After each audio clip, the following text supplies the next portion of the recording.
Welcome to another review for Dune Prophecy. Here I am James with the Sit and Politic podcast here. Make sure you subscribe for more videos just like this. We also talk about politics, sports, all kinds of pop culture stuff. Everything you can imagine here on the channel, just whatever catches my eye, we chop it up here. So make sure you subscribe, comment, put a W in the chat for just an excellent review. Even if you didn't watch it, help the algorithm, help your boy out. But we're going to get into the Dune Prophecy episode 2. Make sure you check out the last video if you are just tuning in here. I reviewed that first episode. Had some issues with it. I liked it. Overall, though, I really dig the series. Just put my cards on the table. It's not going to be a full-on hate fest here. I know sometimes people on the channel like when I get on here and I just start hating. But with this, there's a lot to like. So, Dune Prophecy, episode 2, Two Wolves.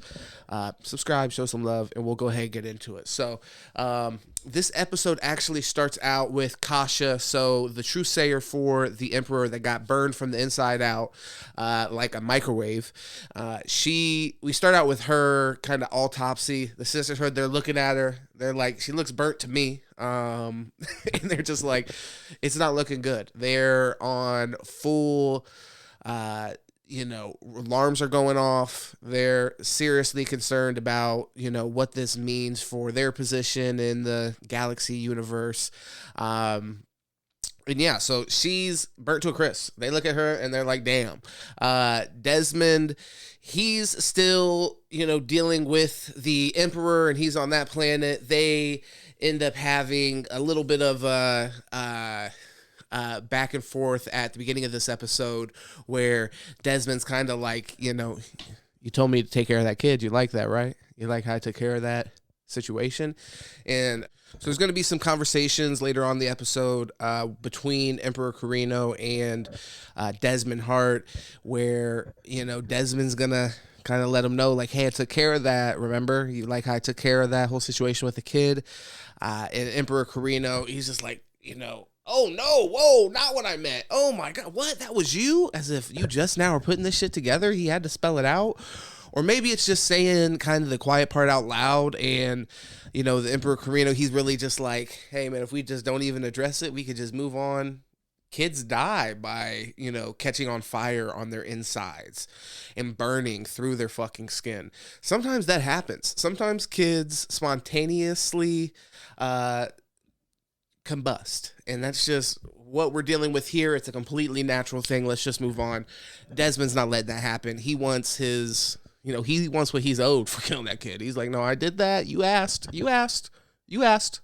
And yeah, Carino's, nah, I didn't ask. Fuck all that. And he's gonna eventually have him arrested in this episode because of that and put away. And that is really, I think a lot of what this episode's built around, honestly, is the evolution of that relationship and kind of the evolution of the leverage that the Desmond character is going to have. And he's just slowly kind of putting himself in a position. It really seems like everything is just falling, whether it's planned. That's what's kind of confusing to me. I wonder if there's any part of this character that is supposed to kind of counteract the sisterhood, and where in the movies and even in the show at the beginning of the first episode, it seems like they have everything planned out to a T and everything's so under control. It kind of seems like for him, like everything that is going as planned, it seems like. Even when he's arrested, like when he gets arrested from the Carino guy and he's like, okay, arrest this guy immediately. He's kind of like, okay, yeah, I'll get arrested. That's cool. It's part of the plan. So either he's a part of somebody else's plan that he's completely like religiously locked in with, and he's like, yeah, we're going to move forward with the, with this plan. I'm gonna have full faith, or he actually is a schemer in his own right. This is one of the best parts of the show, this Desmond character, because there is a lot of question around him, a lot of questions as far as like, what is his motivations, what are his powers, where his powers come from. There's a lot to resolve with that character. I don't know if we're gonna get more than one season of this Dune Prophecy, so that's something I'm curious to see about. But this first season here is only supposed to be 6 episodes. You guys heard me bitch about that in the first episode, and you guys are going to hear me bitch about it again. I think it's a really big deal because you have especially if it is going to be left open to, hey, we'll see if we're going to get a season 2 or not.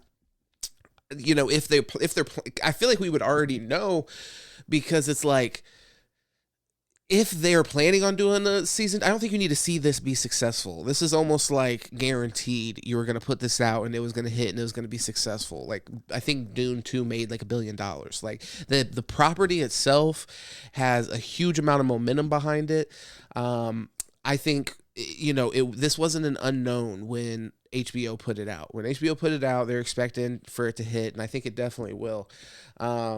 There is, with the sisterhood, though, there's some disagreements as far as, not even disagreements, but Valia, she sees the whole situation, the people getting caught on fire from the inside, that's a sign to her. She's like, this is what the superior mother told us about. We need to take this serious. She's going straight to the emperor.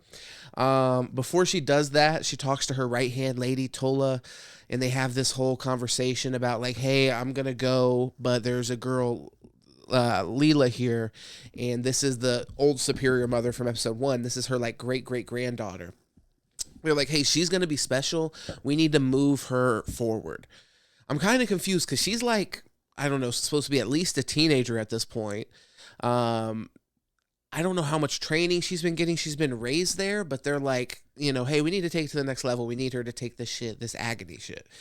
That's super important in this episode because Valia's telling Tola, like, I don't know if I can leave you in charge. I think you're too attached to this girl to actually have her go through with it, because you know that there's dangers attached to it and you're not going to do it, so on and so forth. She's like, I can handle it. Da, da, da, da, da. Long story short, they have this whole conversation just for Valia to end up doing exactly that, leaving her in charge, and then them having the exact problem throughout the entire episode that she anticipated that they would have, that she would be emotionally attached to this girl, Leela, and she, wouldn't want to just cold, calculated, make the best decision for the sisterhood. So they're having conversations throughout the episode, Leela and Tola, and every time, and I feel like this was bad writing, to be honest, because or maybe it's bad acting from the Leela girl standpoint, but you never get a sense that she's really all that hesitant, in my opinion. She does go and she, seeks counsel from a few people, but every time you kind of get the vibe that she's like, I kind of want to do it, and it seems like it's worth the risk to me. She's like, am I going to be able to see my ancestors? She's psyched about it. She's almost like not even really worried about the risk. And the Tula lady every time is like laying it on really thick as far as like, are you sure? Are you really, really sure that you want to do it? So, like I said, she kind of failed in that process and did exactly what and without any struggle. There was no consideration that she wasn't even going to try to really, if she's not trying to guide Leela not to do it at all, she was at least going to flex her influence to a certain degree. And in no way she's like, hey, this is going to be important for the sisterhood. We don't get any of the positives. She's just like almost always like, listen, this is really dangerous. You don't need to do it. You can make whatever decision you want. She's like, no, I really want to do it. In this episode 2, by the way, just to move it along here, we have the Duke, so the guy whose son died. He pops up several times. He wants to get a fucking meeting with the Emperor because guess what? His son died and he's still shitty about it for some reason. It's been like fucking 3 days, bro. He's still upset about that. So he ends up getting a meeting with the Queen, and we get to see a little bit of the Queen at this point, and we get to see a glimpse of, I don't really know if we get the vibe that she's all that devious in this scene, but hold, because the Queen, they basically write it out for you. She's jumping in 2 feet into the swimming pool here. She is definitely going to be a schemer, and she's going to be one of the players in this, sort of political game that they have going on. And remember from the last episode, in episode 1, the Emperor makes sure to mention that his wife's escape is religion, and that he basically doesn't have any time or interest in religion or whatever. I imagine that's going to change, but I think that's going to change And how I mean that's going to change is I think they're obviously going to have some kind of connection to the Desmond character, which may end up presenting himself as some kind of like religious figure. And I think that's going to make him even more intriguing to the Queen character. So yeah, we get to see her talk to the Duke. He's still shitty. Basically, long story short here, they end up saying like, hey, we're going to get you a fucking meeting with the Emperor whenever he has time to talk to you, even though he's directly responsible for your son dying. He just is busy. And by the way, at this point, when he's busy is when we're seeing him just have a side conversation with Desmond. You know, he has him arrested for the murder or whatever. I think at this point, we're supposed to get the vibe that the king is kind of, I mean, the emperor, he's kind of high now, dude. He's a little bit of a puss. And I think Mark Strong nails this characterization of that character where it just comes across, you know, like with non-verbally, you know, it's like, don't tell, show me kind of thing with filmmaking. It's like with that character, just from the nonverbal cues and like body language, you can get, he's basically unsure about every single decision he's ever going to fucking make ever. And is always kind of like looking for either some kind of like reassurance or somebody else. He's like, please, somebody else have the answers for this shit. Wife, fucking truthsayer, Desmond, burn this fucking kid inside out for me. And I'm going to say, I didn't want you to do it, please. So the emperor is just overall in a tight spot. He's kind of hiding out. And I think he doesn't want to even confront this guy head on. Now, the main part of this, and this is one of the big downsides, I guess one of the main parts of this scene with the Duke and the Queen, we do get a little bit of like, we get to see how the Duke is downright disrespectful and he threatens them. Is like, I got fucking a fleet of spaceships flying around this planet. I will fuck you guys up if you don't like fix this shit. There's no fixing it, dude. Your kid's fucking dead for one. And also, like, you're talking crazy. Remember, we burn people from inside out here. So it gives you that vibe. Like, the Duke's kind of a little bit of a unhinged asshole, but he has reason to be in this case. And then we get a little moment. Fucking kill me here, guys, please. We get a moment where the prince is standing there. Why he's involved, who knows? Because you already get the vibe he's a fucking dildo idiot, fucking dumbass. But we get a moment where he's looking at the Duke's daughter or whatever, and they share a little moment, smile. Filmmakers, can we fucking please do something else? Can it not be this cheap fucking garbage every time? Anyways, fast forward to them fucking, as you might fucking assume. They're fucking now in this giant fucking tree that maybe is supposed to have some significance to people who read these fucking books or something, but they're fucking. This is the longest sex scene I have seen in anything that wasn't a Pornhub fucking production. Guys, who in the hell watches TV shows and wants to see this shit? Like, I don't want to be sitting there while I'm watching it with my woman, honestly. And I still don't, it's not doing anything for us. These two fucking idiots fucking on the, like, for like probably like 4 minutes, going back and forth, fucking, she's like fucking him and riding him in one position. They get up and she's like, is that all you got for me, big boy? And he's like, oh, I gotta go harder. I gotta go harder to show out. And it's like, they're having this whole fucking thing.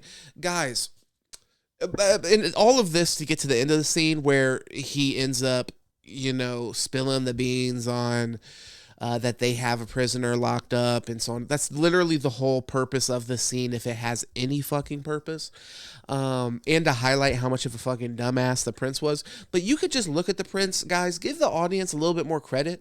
Trust me, the audience on episode 1, the first 2 minutes they saw this guy on screen, could pick up the fucking cues that this guy is supposed to be playing a fucking tool. So, you didn't have to spell it out for us. You didn't have to, you know, give us this fucking, the Pornhub production for these fucking, listen, guys, if this is what you want, seriously, if this is what you guys want out there, get in the comments and let me know if I'm a prude, because sometimes I feel like a prude when I bitch about this kind of stuff. But at the same time, I know I'm just not a fucking freak. You know what I mean? If I want to see some shit like that, I'm gonna fucking fire up Pornhub and fucking type in fucking midgets getting pissed on just like every other fucking normal American in this fucking goddamn world. Instead, whoever the fuck directed these films, they think we want to see these people, fucking softcore fucking. No, dude. Just no. My point being with this too is think about like what I was talking about with Desmond earlier. How many unanswered questions we have with that character. I don't want to spend fucking this time with these idiots. Nonverbal fucking like I said, it just does not. It literally does nothing for me. For anybody that's watching it, I can't imagine. Like I said, if this does it for you, then holy shit, let me fucking introduce you to the internet, guys. Because, like I said, this is just nothing. This was fucking 3 a.m., oh shit, Skinamax, has the fucking Spider-Man parody on. It was that level of, acting and fucking. So, not impressed, Prince. Not impressed. You really didn't lay it down, brother. I'm sorry. They gave you 4 minutes to put in work. And you let her down and you let us down, the viewers, you fucking spice head, you dumbass. But yeah, he gave up the whole game. She ends up telling her dad, and obviously that's going to come into play a little bit later in the episode. But God bless him. All right, so from softcore Cinemax, we move the story on a little bit to we see Desmond in his sort of prison cell, his holding cell that they're holding him. And goddamn, can I tell you, architecture in this future reality, whatever the hell's going on, they're fucking nuts. Okay, like the Property Brothers would flip their shit if they saw what was going on here. They have him in some room. And, it's like he calls it like the suspension cell or something. Regardless, they put him in this fucking room and he gets levitated into the corner of the room. I mean, this room is huge. This room is like a fucking food court, okay? So it's like a little, maybe not quite, it's a half a food court. But the point being is that they have this room, and I guess the point is to put somebody in the very corner of that top corner of the room. And then the rest of the room is unused. I mean, I get the guy is scary and fucking apparently can fry people from the inside out. But I just didn't really understand the design of this room. And it was so big and over the top that I feel like if you were trying to convey some kind of like level of, grandeur, in a way, of these, like, of the emperor's, holding cells or whatever, I feel like you could have just done it in a better way. Honestly, the shit that they had fucking Loki in Avengers was a way more cool kind of like prison cell kind of vibe than this thing where he just is like, all right, levitate him to the corner, and he just sits up there in the corner of the room, I guess. I don't know if he's awake or if he just chills. Is that like better, for your can you sleep? I don't even know. They don't touch on it, but they do just put his ass in the corner. But this is kind of where you're starting to see a little bit more of the wife be a schemer, and be a little bit more devious, because she kind of is like, fuck the fact that kid died. Honestly, she's at this point consoling the emperor. The emperor's kind of like, hey, we can't kill kids and shit, so I'm gonna put you in this cell, even though Desmond's character, Travis Fimmel here, is like, I did it for you, bro. I did it for you. And he's like, yeah, fuck all that. You just can't kill kids, which, is cool. He did agree to marry off a 9-year-old to a grown woman, but he struggled with that. So this guy has some kind of like ethics. Even if he puts them on the back burner and they just kind of like itch at him, he does have some kind of like moral code there that's bothering him a little bit, although that goes right out the window whenever anybody gives him any permission to just say fuck that. And his wife does that. Has this really cool line actually, where she says something along the lines of like, let's not rush to punish our friends to please our enemies or something. So it just gives you an idea of her strategic mind, in that she is playing the game. She's actively thinking, and to a certain extent it maybe also tips our hat a little bit to, there might be more distrust of the Bene Gesserit and the truthsayers than we thought, or at least those doubts are, the seeds of doubt are, blossoming really quickly and growing really quickly, that Desmond's trying to set, because that's definitely a huge part of his character.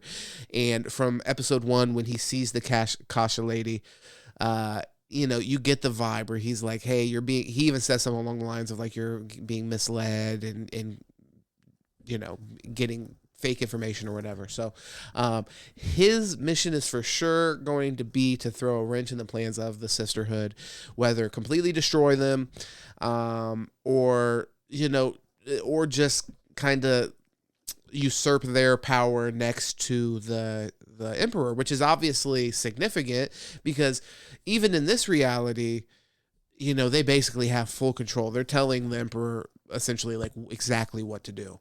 When he was doing that deal with the Duke, we mentioned it in episode 1 where, he steps away from the deal with the Duke to seek the counsel of the Truthsayer, which basically is the deciding factor there. He ends up then going back and making the deal, and, and he ends up having a bunch of issues because of that. So, and before we move on past this scene and all that with the queen and the emperor here, I really have to commend Mark Strong's portrayal here again. I mentioned it earlier. Like, he really just nails this kind of, this questioning emperor that questions himself and, is just kind of maybe not the most confident. And I think he just really nails that from just a lot of the body language and how he presents. And the thing is, it's not as if he doesn't present as like distinguished and so on and so forth. He does as an emperor, but some of that is a facade. You can tell it's definitely, mostly a facade, and it's based off of like maybe duty. And you're like, hey, I am the emperor, so I gotta stand up straight. And I gotta make sure I keep my fucking bald head shaved, completely bald, clean. It's presentation. It's keeping up appearances, and also the queen. I think she's really in this episode specifically, really becoming more of an interesting player. Like, what is her motivations going to be? That religious thing that we kind of touched on in episode 1, where the emperor said that was her escape. How's that going to tie into her willingness to believe Desmond's character? And is she somebody that's going to take this belief and kind of use it as a means to get power, even though she pretty much already has a shit ton of power. She's the queen. So I don't know. I'm really interested to see, but you could see that character is interested in influence and recognizes that they're in a powerful position, and there are sharks in the water. They're not completely untouchable, and they're not safe. So at the same time, you have their daughter that, the person that got killed was supposed to marry her daughter. So, you're also showing that people can be touched in this empire. And it's going to be interesting to see how that character ends up playing out. And also, I'm kind of interested, where is the religious aspect is interesting, because where is her loyalty going to lie if she ends up believing that Desmond is some kind of, prophet or whatever, so he's been imbued with the power from God or some shit. Like, what kind of impact is that going to have on her? Is she going to turn into a zealot? She's going to be like, hey, our empire needs to become, completely religious and follow the tenets here and so on and so forth. Like, I think that there's a lot of really interesting places to go there. We do it a few times in this episode, get the fucking princess, and this happened in episode 1 too, and I'm going to complain again. It sounds like I hate love, but I'm going to complain again about another love interest kind of moment. You have the Atreides guy, and then you have the princess. He's her sword master or whatever. He teaches her how to fight. And in the first episode, they had this fucking cringe moment, as we've all seen, where there's, a man and a woman, and they're training, but they're fighting, but at the same time their moves are like very sexually charged, and there's a lot of sexual tension. Whenever he stabs her, he takes an extra moment to look into her eyes, and her lips quiver. Like, just give me a fucking break. And like I said, it happens again in this episode. We have to see them fight, and like him put his hand on her chest. Look, bro, we know her tits are there, bro. We know her tits are there. Okay, you're not putting your hand on her heart. You're trying to cop a feel, bro. It's inappropriate. Not cool, bro. Not cool. But we definitely get more of that. And once again, like, it's the 6th episode thing. It's not that like totally we can't have space for this, but it's like I just don't really like. I don't give a fuck about. This is another. At least these are characters that I feel like we are supposed to care about. They're going to be. They're going to be significant in the story. The Duke's daughter and the prince, like, they just seem like complete, just fucking losers. Okay, they seem like losers. We're not going to deal with them in the show a lot. I wouldn't be surprised if the prince ends up fucking off and dying early because fucking, yeah, what's he going to do there, honestly? And then the other girl, I wouldn't be surprised if we don't see her again, to be honest. So here we have the Atreides and the princess. Obviously, though, they're going to be more integral to the story. But there's just no... Honestly, the guy who plays the Atreides, he's boring as fuck in every scene. Later on, we're going to have a scene where he tries to give like a quick little like fiery speech. And then another character mentions, like, comments on it, is like, oh my God, that's the Atreides fucking passion we need. And I was like, bro, he just kind of like talked a little bit louder. I didn't get any passion from that. This guy and this fucking princess lady, they're basically like cardboard cutouts. And when they're having these little fights and it's supposed to be full of passion, they're still like cardboard cutouts. There's really no, aside from the fact their idea of we're going to give you the vibe of passion is we're going to stare at each other and we're going to disassociate for a minute. I just couldn't give a fuck about it. I don't give a fuck about their relationship. The princess, I'm a little bit more intrigued by, just because it seems like she's going to have some characteristics that are going to be kind of curveballs for the story. But yeah, the Atreides guy, really kind of completely out on him so far. I'm not really all that invested in his story or... whatever. I don't even really understand so is he an Atreides and are they a major house? Why is he a fucking swordsman here? Why is he a sword instructor? Is that what the Atreides, I guess this is 10,000 years before, but that's one of my issues with the Carino Emperor, because I'm like 10,000 years before the Dune series, that the movies, and you're telling me that the same house is in charge of this shit. The same house is who's in charge of the Imperium. And, we've had a Carino Emperor for 10,000 years. Anybody that has any reference to human history, 10,000 years is completely just unfathomable that you could have one family being in control for that long. Fuck, even governments or specific, like, certain civilizations being around for that long is is pretty much unbelievable. If you could have even just said it was 2,000, then put the 10,000 marker on that, it gives me a lot of questions for the show. It's like, one, why does this show 10,000 years ago feel like it's basically in the same world that the Dune movies are in? Like, it basically makes it seem like the Dune movies, like, the society has developed none at all. It's basically the exact same issues. They're having the spice problems. Everybody's fighting over spice. And yeah, I mean, I just don't see, I mean, I get technology is a no-go, so you're not going to see the advancements in technology, which is where, we would see the advancements typically in, like, our actual world. But you would think that there would be some kind of, like, mechanical or whatever advancements that would be significant. But basically 10,000 years later, they're living exactly the same as they're living in this. So that, as well as the Carinos still being in power, it's like, I kind of would have rathered it be a different family that were emperors, because that just makes me kind of distracts me, because I'm thinking about that and I'm like, that just doesn't make any fucking sense at all.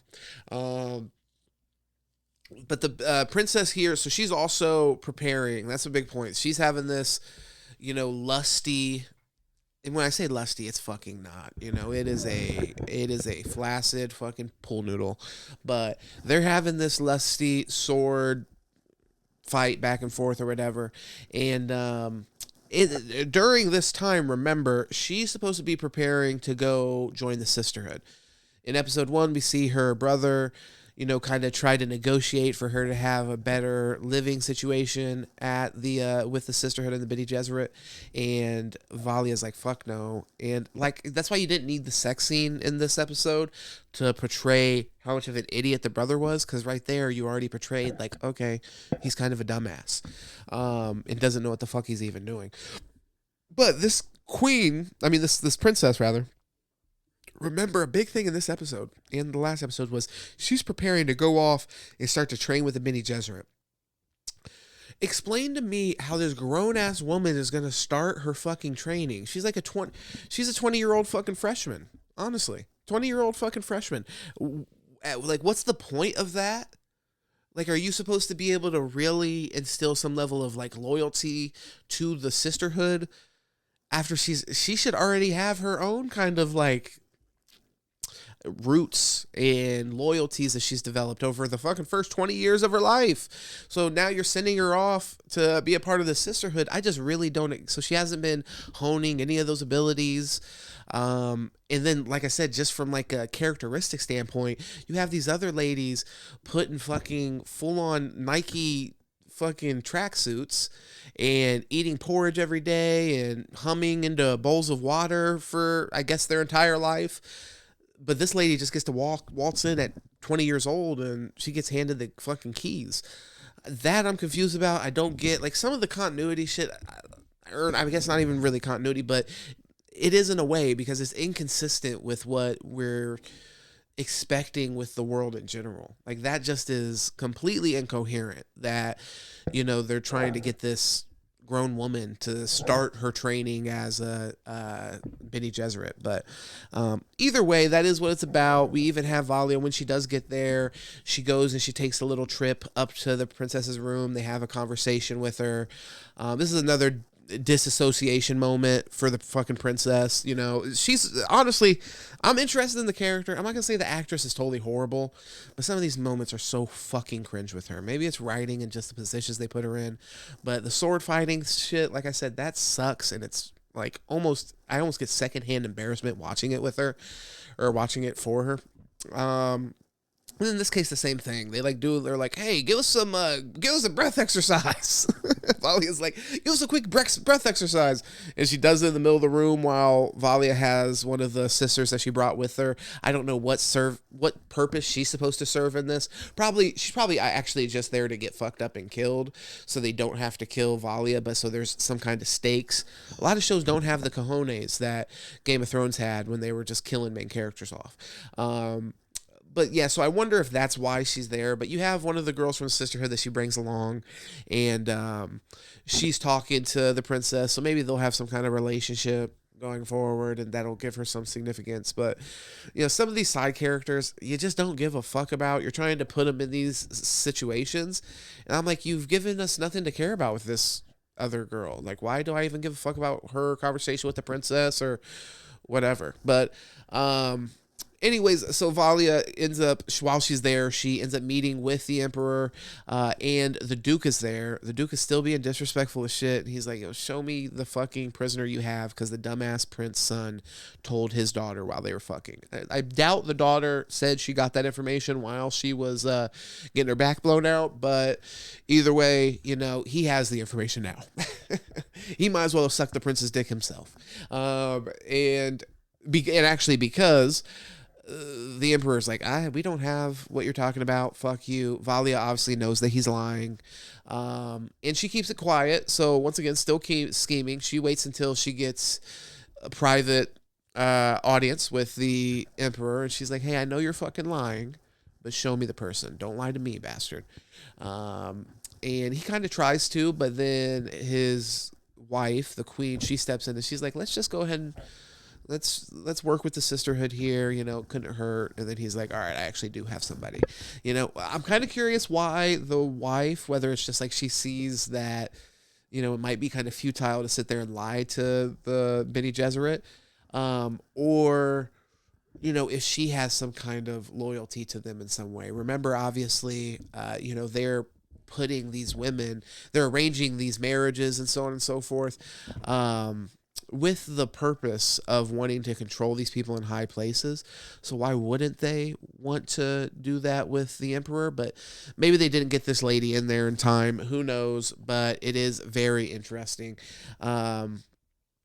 I mean, like I said, either way, they're fucking like this lady. I don't know if she's in with the Bene Gesserit, but it leads me to like I'm kind of suspicious because maybe it will end up being a case that she was involved with Bene Gesserit because her daughter obviously is going to be the very first 20-year-old freshman at the fucking lying university for fucking ice queens. So maybe there is a connection there. Maybe that's why her daughter wants to go so bad, and maybe that's why she's able to go later because maybe some of this training happened with her mom. I don't know. A lot of questions to be answered, though, and a lot of time being spent on these characters we don't give a fuck about humping each other. So I just wish that, we would lock in and focus a little bit more on the story, the lore, the characters' background, where the characters are going, rather than these pointless sex scenes. In this episode alone, we got two of them. We got the long-ass sex scene with the dumb fuck prince and the stupid fucking harlot that he fucked. And then we have the princess and the Atreides dude, I'm pretty sure, at the end of their, fucking sword fight where they, wanted to stare at each other's eyes. I think they ended up bumping uglies. God bless them. I just don't have time for that kind of fuck shit. But we do end up getting a confrontation between Valia and Desmond. Obviously, what we're waiting on. They end up letting him down from his suspension chamber, and they have a conversation back and forth, and she determines that he's basically telling the truth. At one point, even the queen, while Valia is interrogating Desmond, she mentions from the fucking whatever that's called. What's that? Balcony. She's like up on a balcony type deal. And she's like, who are you loyal to? And he's like, the Imperium. Only the Imperium. So, she got her answer. And Valia is, kind of, she like touches his finger at the time or something. And she's reading whether he's telling the truth or not. She can't read it. She ends up coming out of it saying like, hey, he's telling the truth as far as he believes it. So that's interesting because that either she's not able to read him appropriately, or he's been fooled and he's been kind of brainwashed or whatever into believing that, this is his mission or this is his thoughts. And he's able to present them as truth because he believes them, but, she's skeptical that is actually his purpose.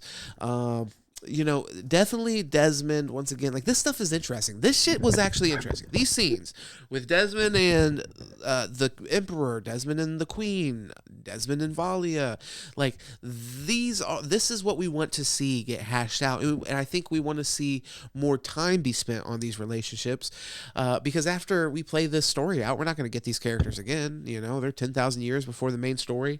Why would we see them again? So I think that, I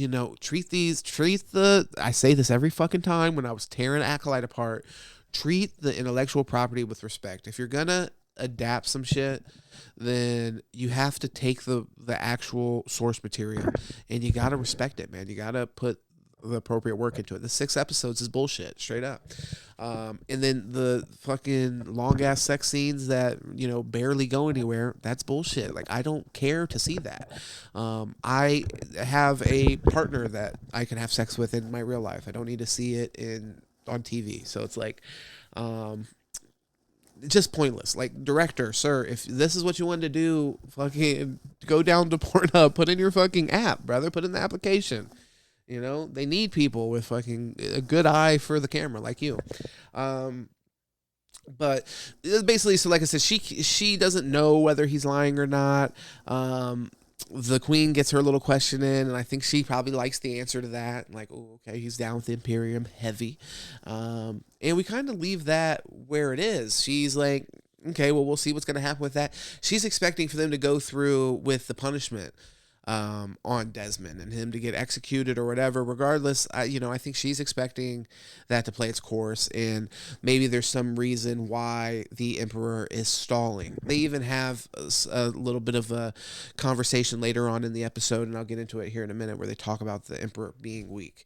So let's go ahead and move forward. One thing that I do want to actually mention with the interaction between Valia and Desmond is there's a lot of riddles. Like Desmond's character is kind of interesting because he is, a weird, out there, over the top character, kind of eccentric. So it's like he's will speak in riddles and give you like, a worm took my eye and gave me a gift and all this kind of shit. From my research, and obviously spoilers have been spoiling this whole shit, but spoilers for going forward here, fast forward it maybe, a minute if you don't want to even hear potential spoilers and things that I'm kind of like, considering here. Um, from my research, I think he may end up actually being a ghoul. So the reason I think that is because, we get some kind of like references to dying and being born again and so on and so forth. So it's like those kind of indicate to me that maybe, he's speaking a little bit more literal than we're thinking. Like maybe it's not just, all these like weird metaphors that he's throwing out. Maybe, it's a little bit more spot on. So I'm thinking, he may be a ghoul some way or another. Maybe, Fallout style. He got eaten by the worm, and guess who's back? Back again. Travis Fimmel is back, not as Ragnar. Guess who's back? Guess who's back? But either way, so I just wanted to mention that. I'm thinking ghoul there, but we move on with the story. So the Atreides guy, he is spying. We find out that he's a double agent. So he's in the castle and such, but he's planting listening devices and creeping around. So he's fucking the princess. Oh, he's a bad guy, kind of. But so we get to see that he's a spy. He goes and he meets with his the underworld spies. It is the most fucking cliche, futuristic rebellion meetup that you've ever seen. They're in some nondescript fucking, there's a bunch of like industrial pipes around them. It's just so cliche. Imagine anywhere you've ever seen people that are doing a rebellion in a futuristic movie where they meet and where they hang out. That's where they're at. He even walks in and has another cliche moment with like the leader of this rebellion, and they're just like, he's like, what's going on, you silly son of a bitch, Atreides? And he's like, oh, come on, you bastard, come on. And then they, do the whole fucking corny ass hug, and it's just like, oh my fucking God. And we see the Freeman girl that we saw in the first episode, and we get some more clarity, the connection there. So she's a part of this rebellion, and that's why they were hanging out at the, once again, completely cliche, futuristic nightclub. They were hanging out there together. And he was out of place there, so it was interesting to see that, okay, so they're connected in a sense with this rebellion. She ends up calling him out at some point, and she's like, maybe you're full of shit because you're an Atreides. Do you actually want to do this rebellion or whatever? And then he has some speech, and that's what I was referencing earlier, where he's like, don't ever question my commitment to the battle. He does this fucking stupid ass Irish or Scottish accent. Fucking, he's like, what is it, Benjamin Wallace from Braveheart, freedom, when he gives the freedom. We're not, I don't give a fuck about this guy, honestly, the Atreides guy. I really don't. So I'm gonna be, maybe I will be eating those words in the next 4 episodes. There's only 4 episodes left. That's what's so funny about this. You spent so much time fucking around, literally, that we haven't actually been getting to the, real crux of the story in a lot of these instances. So I don't care about some of these new characters. Like the Desmond character has a cheat code. I like that fucking actor. Anybody that watched Vikings liked fucking Ragnar Lothbrok. So that's a little bit of a cheat code, and his character is interesting, so I'm not trying to take away from that. But I'm just like, the characters that they really had to build on their own, I feel like in a lot of cases they're falling flat. Because they're not giving them really interesting shit to do either, in my opinion. Like him spying, this is the first time we're seeing it. And I mean, we're not really getting anything from that thus far. Like, it was just, he like planted something. We heard Mark Strong's character talking and he walked off. either way, so we have this confrontation. We end up seeing Valia, by the way, meet with this Freeman chick. This fucking Freeman bitch that was just calling him out. She has a PhD in fucking lying and fucking stealing, like Eddie Guerrero. And she's a part of the Sisterhood. So we get this whole fucking shebang where they're like, I mean, it's so fucking spot on. It's such, like, it's so exposition-y where they're like, they're explaining what you're basically seeing in the scene. The lady's like, the Freeman chick is talking to Valia, and she's like, we control both sides. It's like, well, no shit. But obviously, both of you know that. Obviously, both of you know that. You don't need to say that to one another. And anybody that's not a fucking dumbass can see that that's what you're doing when, we know Valia is controlling things on the Imperium front, and we know you're obviously a fucking scheming cunt, calling people out in the rebellion for not being loyal while you yourself aren't loyal. It's fucking wild. But yeah, she ends up, but there is some interesting stuff that we get from this little spiel that she gives, because, they're making it clear that, in a way they wanted the Emperor to appear weak up until this point, I guess. Valia and this woman, they have this conversation where they basically say, hey, it doesn't benefit the Sisterhood for the Emperor to appear weak, so we want him to seem more powerful at this point. And and then they mention there's other times when it benefits us for the rebellion to be doing their thing. So it really shows you how pervasive this Sisterhood group is and how much control they have over basically everything.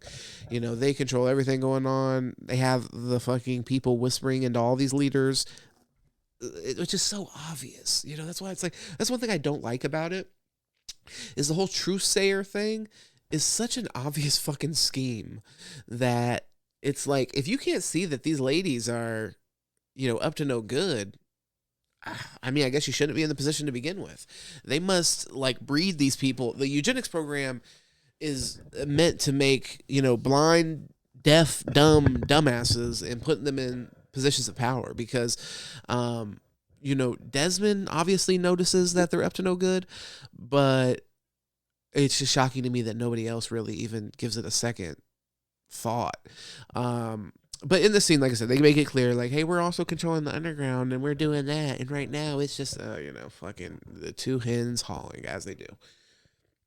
All right, moving past the Sisterhood, which is basically the universe's equivalent to APAC in the future. We have the Desmond and the Queen end up talking. They have this whole kind of conversation, and it centers around, the Queen really, I guess, pushing him and wanting to see what his motivations are. This is the point where I realized that Travis Fimmel must have taken direct inspiration from Cat Williams' cadence with how he delivers these lines. He has one point in this conversation where he basically is looking down really creepy, and he's just like, why don't you let me show you what I would do to those who would strike against the Imperium? And it's like, it's very, futuristic Cat Williams, I'll be honest with the delivery. I didn't do it there, you know what I mean? But if you see the show, just keep that in mind. That's just a side note. It's not really that big of a deal. I think it's awesome. And he gives her that spiel. He's really selling the part in hard. He's like, please let me out of this fucking levitation jail. And, I think she's falling for it at this point. She's digging it. Plus, this dude fucking melts people's minds. So I think that we can let him out. And she wants to use him as a weapon, honestly. She, that's why I'm saying this lady is a schemer. She sees how she can use these people to either her own ends, or maybe there's some kind of religious thing. But, she finds the fact that he's willing to melt people's minds for them pretty persuasive. And I get it, because she can't melt minds. The Leela girl now, she earlier I touched on it. She was going to take the agony. Fucking, it's like this disgusting, mossy, it's like a sage, and they pour water on it. You got to drink it. Fucking gross. No thanks. So she's got to do that, though. And she's ready to go. She's on the operation table. really the whole back and forth between her and Tula was pretty useless because it really didn't feel like it impacted her decision making at all, and I guess it just drives home like how conflicted Tula is going to be. I guess was the purpose of it, but for the Leela chick, I feel like it had very little impact, honestly.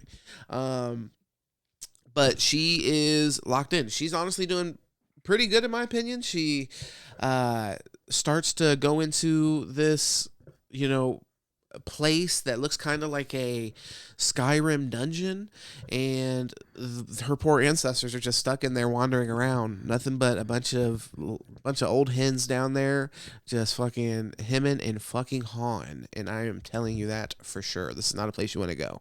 It looks like a shithole. Like I said, the dungeons in Skyrim where you have the fucking skeletons come out. Basically, that's where they're at, but there's no torches on the wall.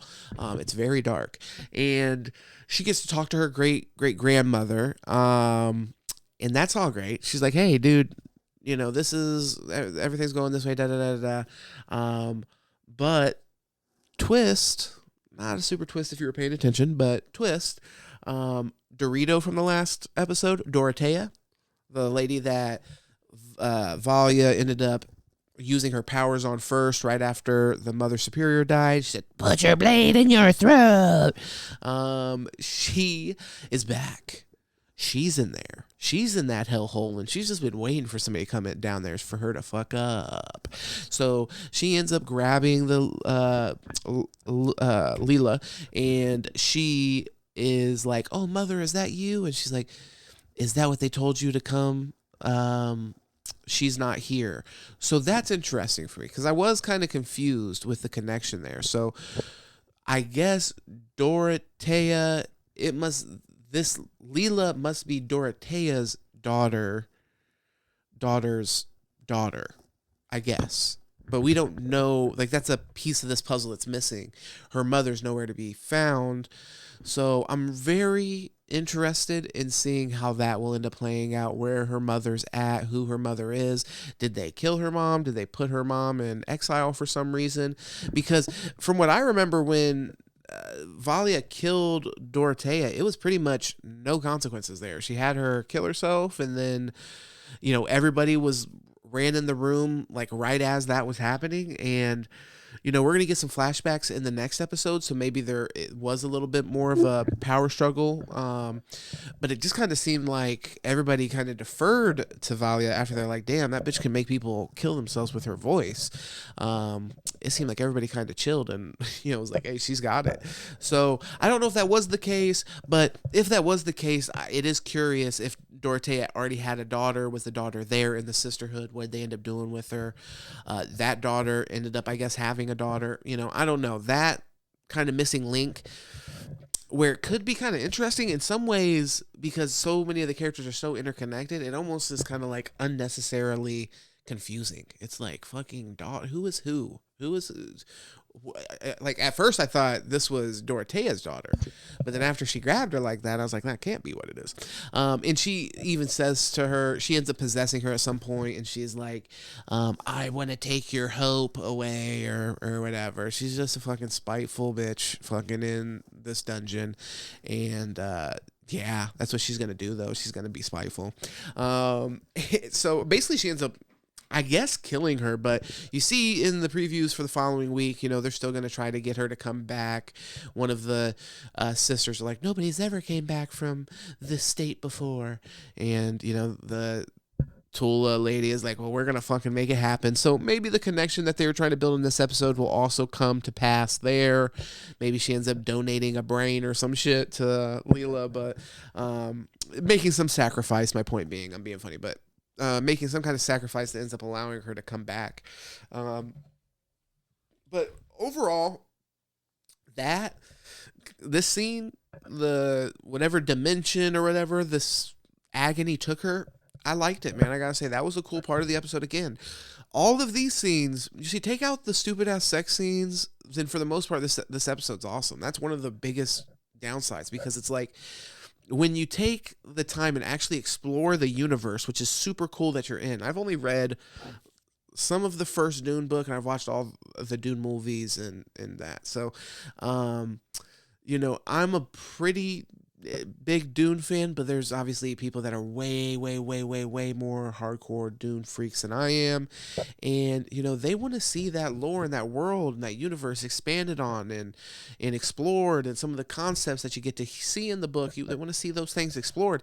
And when you're wasting time on just literally stupid shit, this fucking Atreides guy being a spy and, the all the bullshit, all the fucking, I just didn't really, it just, like I said, in comparison to this, that takes away from the story. When you start to see them go into these things like the agony, and you're seeing, her interact with several generations of her ancestors, and you get some really cool imagery. Like, some of them are crawling around. Like, why are some of them like kind of like walking around like ghosts ladies, and then you have some of them that are like crawling around? Are there different kind of spirits, or I don't know, it's an interesting concept. Are they spirits even in that way, or are they dealing with a more scientific thing where somehow you're able to tap into your ancestors' coding, or like DNA, or long memories, or whatever, similar like some Assassin's Creed type shit. It'll be interesting to see where they're going with that. Spend more time on that. That is where the gold is to be mined in this series. Those really interesting concepts, not on, the prince gave a sexy look to the Duke's daughter. I wonder what's going to happen there. If you watch this shit and that's what you're looking for, God bless you, man. God bless you.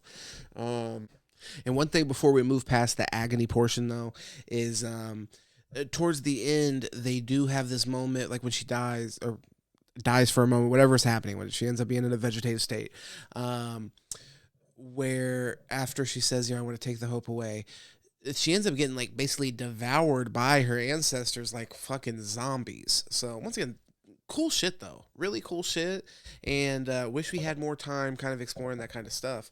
But I'm not exactly sure what that means. I mean, are they like destroying her personality as an individual, and like, will she not be herself? I'm sure it'll be some shit like that, to be honest. And then while she's being eaten, you have one of the fucking crawly spirits ends up, there's this light, and you hear Tola, she's like, go to the light, and one of the fucking creepy crawlies ends up crawling over the light. So really just well done, well shot. The setting was interesting. There was like something to actually, like, it was different than what we've seen in Dune up until this point. Unlike everything else that we're seeing as far as like set pieces go, everything is very similar. It looks like it could easily exist in that 10,000 years in the future, exactly the same. Like, fucking imagine that. Imagine fucking the Empire State Building in 10,000 years. I'm not gonna say anything's gonna happen to it, God forbid, but unlikely that structures and architecture and things like that are going to look exactly the same in that amount of time. But either way, my point being, done really well, really cool. It gave us something else to kind of explore. Like, what even is that? Is there an afterlife in Dune? Is there the spiritual aspect? I don't know. But then you end up having a meeting with the Duke.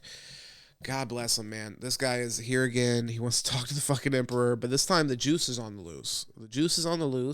And, our boy Travis Fimmel, Ragnar Lothbrok, Desmond Hart, he's free. He is fucking free, and he's roaming the halls. So, the Duke was talking real disrespectfully, and Desmond just walks up and fucking cooks his ass. He ends up cooking his ass and tells him, never fucking speak disrespectfully again, you motherfucker. And honestly, the Emperor and his queen wife, sadistic bitch, they like it. They both like it. They're both sadistic motherfuckers. I gotta light up on this because I've been going, and I'm gonna be honest. As long as we're sitting here talking about other motherfuckers getting cooked from the inside out, I think I need to do the same. You feel what I'm saying? But make sure you like, share, subscribe for more of this content. We are having a good time. We are doing the Dune stuff every week. I just haven't been feeling as much. I haven't been feeling as inspired, I'll be honest with you guys as the viewers. But I'm going to get back into it. I honestly love doing this kind of shit. I've just been having a hard time pulling myself away from my family, for example, to do this. My daughter is on me, like, hey, let's play. I want to go outside and roller skate. I feel like an asshole coming in here doing a video and telling her, no, I can't do the roller skates. So, but we're definitely going to lock in. Make sure you like, share, subscribe, share this content. I want to do the lives. I've been bullshitting with the lives more than anything. I need to do those. Just get on here and chop it up with you guys. But everything is beautiful.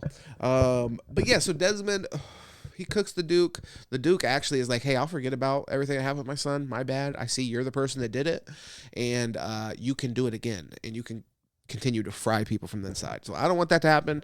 I'm going to be cool about that. He almost burns him to death. So they end up letting him go, which I think is kind of an interesting move, though. It's like, would they actually allow this guy to, talk crazy, basically expose that they have this guy who can burn people from the inside out, killed this kid? Like, do they want him to just go and, like, spread this news throughout the universe? I don't know. But that was an interesting situation. And remember from the first episode, though, I'm personally in support of killing this entire family. I think in a reality in the future where we're like, hey, no electronics because AI tried to take over the fucking world, but then somebody decides like, hey, but it's electronics for me because fuck everybody else. No, that person's got to go. They got to get exiled onto a little fucking planet and put into their own little fucking Radio Shack, and that's all they're allowed to do on that planet because it's such an advantage, whether we're talking about from a military standpoint and just a competitive standpoint. If you can have fucking robots, nobody can have robots. If we're saying nobody can have robots, nobody can have robots. So I'm in support of this happening, honestly. But I don't think we're supposed to be, I don't think we're supposed to be. And I think what we're supposed to be getting from this whole scenario is Desmond is a nefarious guy. He's insidious. And the Emperor is weak and easily manipulated. The Queen, I'm not exactly sure what the motivations are, but, there's things to be concerned about on the horizon. Like I said, the juice is loose. That is what it is. Another murderer is free and roaming the fucking streets. I mean, in my opinion, I guess I'm wondering if the whole frying people from the inside, is that magic? Because in the last episode that I reviewed here, I was trying to figure out if he poisoned people somehow or, rubbed some shit to catch people on fire on the kid's fucking electronic toy or something when he grabbed it. But at this point, I think I'm gonna have to say, and remember last time I told you I thought this was when he was doing this, that was all just for show. I guess at this point, I think he's actually catching these people on fire from the inside. I guess. Even after this, you get a scene between him and Valia, and they, have a moment. And this is what really we're waiting on. Again, another awesome scene. They're just in this little boardroom situation, this conference room, and they have this conversation back and forth. He admits that he killed the kid. He's like, yeah, it was me. He has this conversation with her. I think he even admits to killing the Kasha. Yeah, she's like, that was a little boy, and he's like, well, fucking your friend Kasha was a little boy, and I fried her ass too, so don't play with me. This is interesting. These characters, this is what you want to see. I have to give credit to the lady who played Valia, and obviously Travis Fimmel. I think he's doing an awesome job. He's just entertaining and interesting to watch. And this is an example of them really killing it with these characters too. And why I'm kind of disappointed with some of the side characters like the Atreides guy. You're spending way too much time showing him sword fight this stupid ass princess and doing these longing stares when that's not what's gonna make us that's what makes the princess love him or whatever the fuck's going on there. But that doesn't make the audience buy in to the character. Some of these engagements that Valia's had and that Desmond's had that have been significant, like really memorable scenes.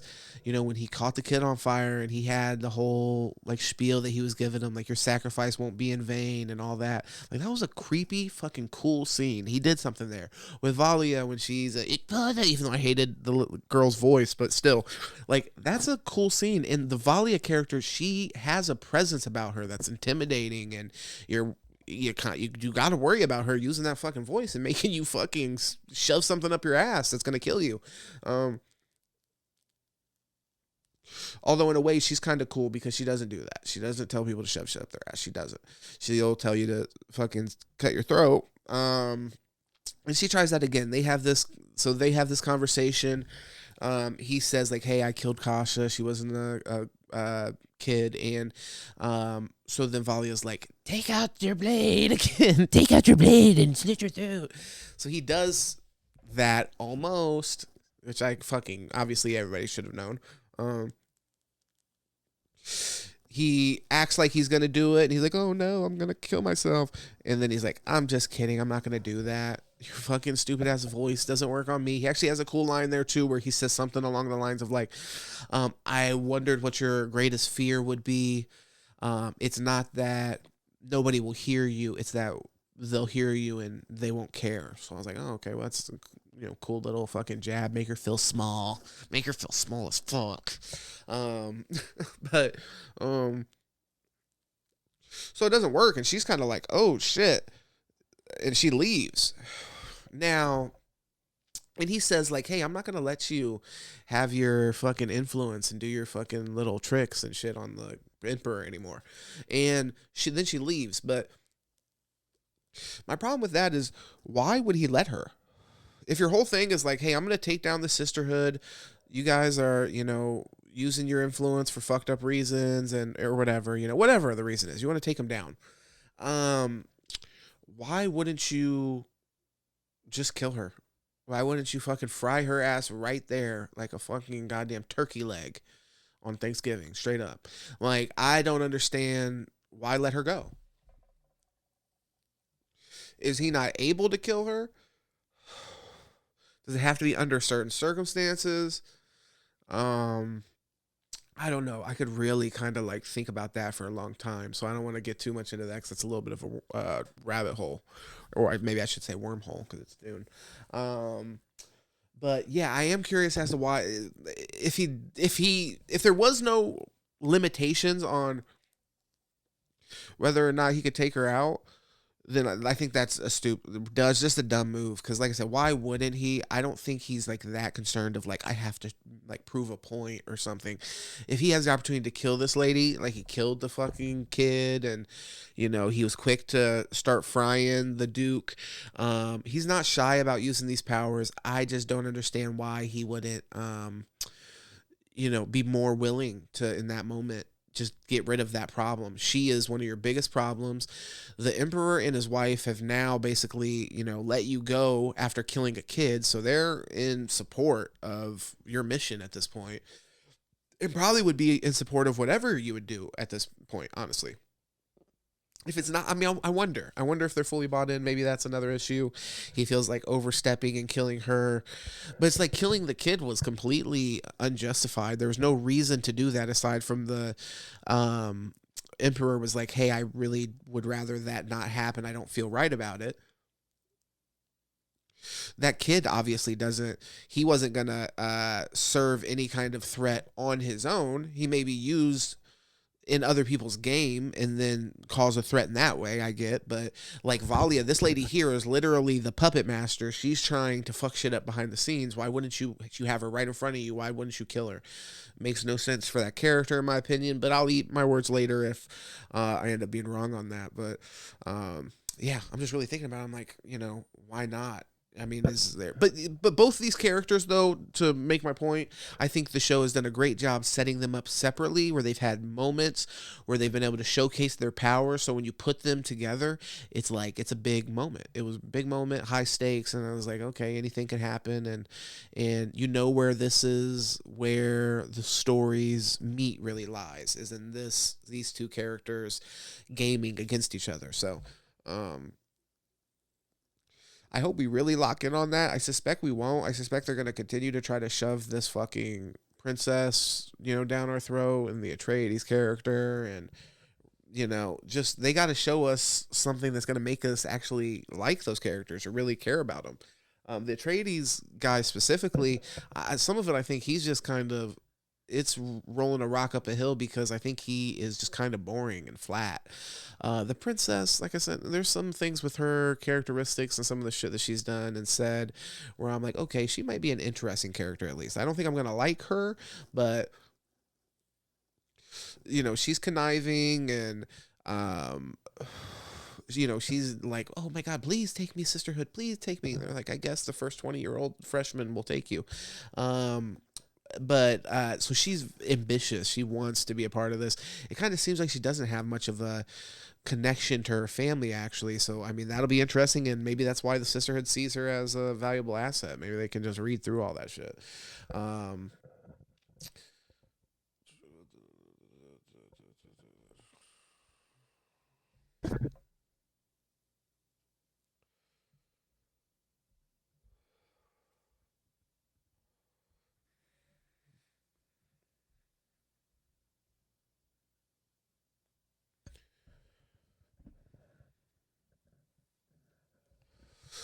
But yeah, I don't know. I think that's pretty much it. My main issue, just to run down the list real quick, was the forced love interest and love scenes and all that kind of stuff. It's not necessary. Feel hoo-wee mulligan on that. But have confidence in your in the work that you're doing on the script and on the actual show itself and the characters that you're developing, that you don't have to eat up time with fucking pointless sex scenes. Like I said, be a fucking normal person. Fucking go on the fucking internet, you type in fucking X videos, and then you fucking look up fucking donkey shows like a normal human being. Just kidding, don't do that. Don't do that though, for real. But just stop it though. Just stop the bullshit. Stop with the forced love interest. I know it's too late because the show's already been done, but really, that's more of a thing for these shows in general. It's not. It's almost always takes away from it. Like if anything, these love connections are things that should come into play maybe like season 2, season 3, where you've built these kind of connections and it starts to make sense. Remember with shows, that was one of the big things with shows back in the day. They would have these kind of like, you would watch them and people would be like, oh, is this character and this character gonna ever hook up or whatever. They liked that aspect. Like, are they ever going to come together? Now, in shows, we don't get that. It's like episode 1, the characters are going to be gobbling each other's cocks and pusses. And if they're not, then, either it's going to be clear that we're heading in that direction or that probably isn't going to happen. It's literally, like, rushed every time. Take some time with the characters, develop them, see where it makes sense that these characters might intertwine or whatever. And then, yeah, go from there. When you try to episode 1 and 2, both episodes, you spend all this time trying to, like, really sell us on this Atreides and princess love connection. And I'll be honest, from my perspective, it just feels forced. When I see them doing the training, I'm cringing. I'm not like, oh my gosh, I could tell they have, like, such crazy chemistry. I don't get that. So, I think that's a total fail, totally takes away from the story, and is a huge loss. But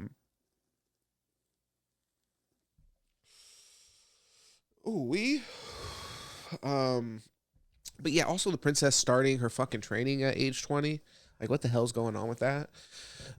I don't get how that makes any sense with the rest of the ladies, but I mean, even the Leela chick, I will say, like, or Lila or whatever the fuck, it seems like she's kind of doing the same thing. I mean, she's sort of training, but she's like, well into her teen years for sure, as far as like how they're portraying her in the show.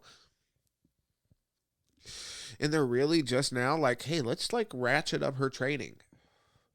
And it seems kind of out of nowhere. I mean, that's just, It's pacing. I'll be honest. It's pacing. The pacing is fucked. The pacing with TV shows on HBO, I want to call you guys out specifically because the pacing on HBO shows have been fucked. What is going on? Like 6 episodes? Can we get a 10 episode season? It doesn't take a rocket scientist to look back on your greatest shows and say, like, pretty much all of them thrived when they were like 10 episode, programs. And it just allows for more of the development in characters. You don't have to rush these love connections, which I'm sure you will anyways, but you don't have to rush that. I'm even thinking like fucking Game of Thrones. God damn it. Like with Game of Thrones, they did it fucking right, dude. You had the love interest shit. Don't be wrong. You did have episode 1, Jaime Lannister and Cersei, they were fucking. But it actually had to do with the story. They end up pushing Bronn off a fucking tower because he sees them fucking. So like it actually has an effect on the story, and then they quickly kind of like let you know why that relationship is so consequential, and with those characters why it's so integral to their characters. So that's the one. And here you have a bunch of those different kind of relationships. But my point with the Game of Thrones though is because then later on in the show you have Jon Snow find a love interest, which was much more acceptable by that point. We were several episodes, if that wasn't season 2, I don't know exactly, but it was later on. You had Robb Stark, same thing. He goes on his conquest where he's fucking up Tywin Lannister, and he ends up finding a woman that he's interested there, and like it's very consequential to the story. And you have Ned and Catelyn Stark. They have a relationship, but I mean, it makes sense. It's not like it's important to the story, but it's not like their romance isn't important to the story. Give me a break with all that shit. They're not even laying it down like me anyways. That's what I'm saying. Look, these little boys don't even got no dick when I'm watching this. I'm like, they don't got no fucking dick in the bedroom. You know what I'm saying? So it's like, I don't even want to see it. Like, you know what I mean? Not that don't get me twisted for y'all that don't understand. I'm saying, let's move on. Um, the show overall, though, I honestly like. I like the show. I got to shout out to them. HBO, you're doing your thing. Just 6 episodes is bullshit. You guys fumbled with that. 8 episodes is kind of bullshit, but more doable. Obviously, 8's better than 6, but the sweet spot is 10. Stop forcing the love interest bullshit where it doesn't make any sense and it's just you got 2 cardboard boxes fucking each other.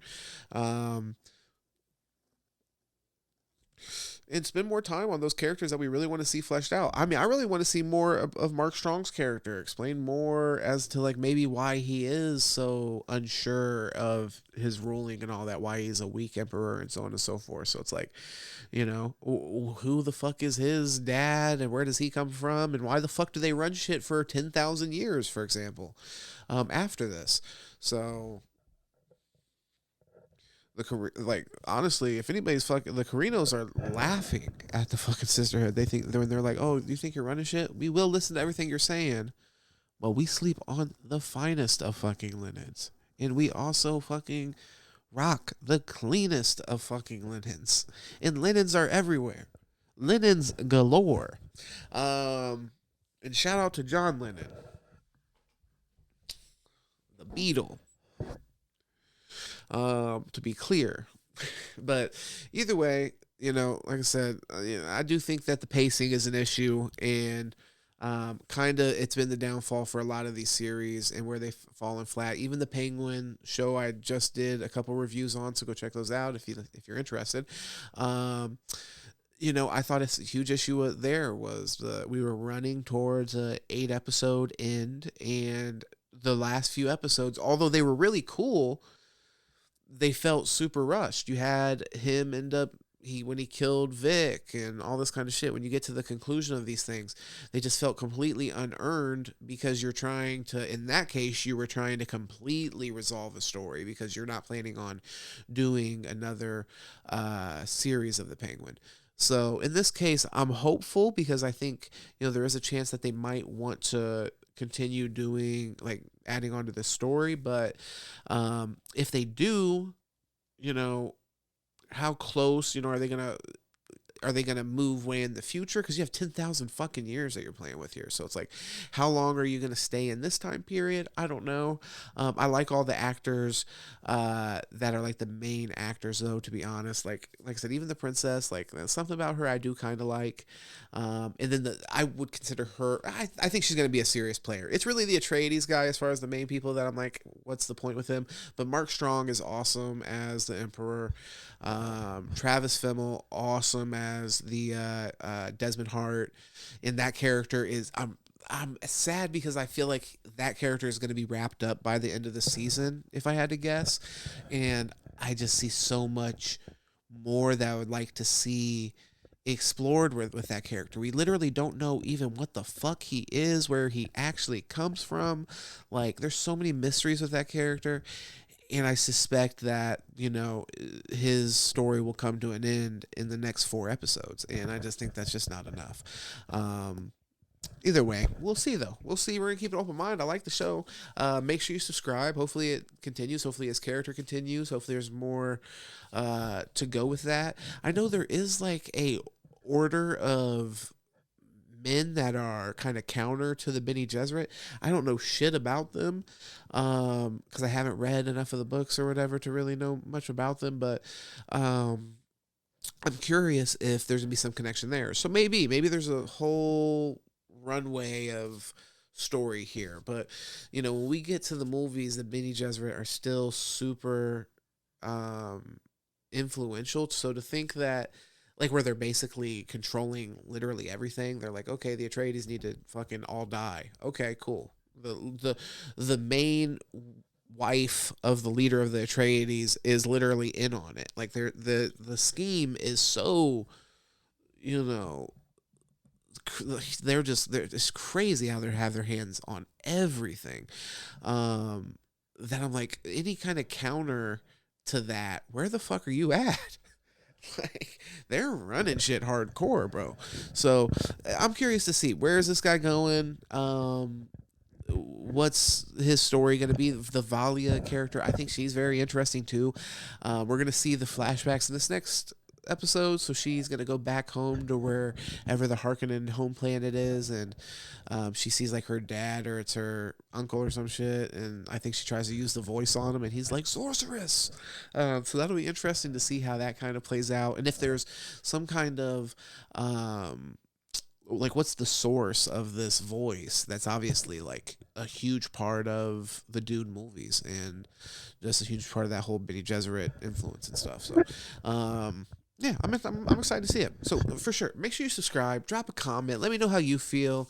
Just drop a fucking dub in the comments if you're like, you hit it spot on, or if you just don't have anything else to say, you just want to help your boy out with the algorithm, because I'm trying to reach more people, trying to grow the channel, and continue to do this and bring you guys videos. So make sure you subscribe. Make sure you share this with anybody that watches Dune and is into Dune and, would like to share their opinion in the comments and add to the conversation that we're having on the channel about Dune. And then make sure you tune in next week for this again. Make sure you check out the other videos, Penguin and all that. Check out what I've been doing, you know what I mean? I'm going to have to make sure I do that live. We got to do a live so we can just tap in and get the back and forth with the people. So keep an eye out for that. I don't know. There's just, the UFC's been bullshit. And, I guess maybe I could do like Football Sunday or something. That might be fun. But either way, much love. Make sure you check on the channel and make sure you share the content and hop in the comments. Let me know how you feel. Other than that, watch Dune. It's good shit. Shout out. Peace. Much love. We're out.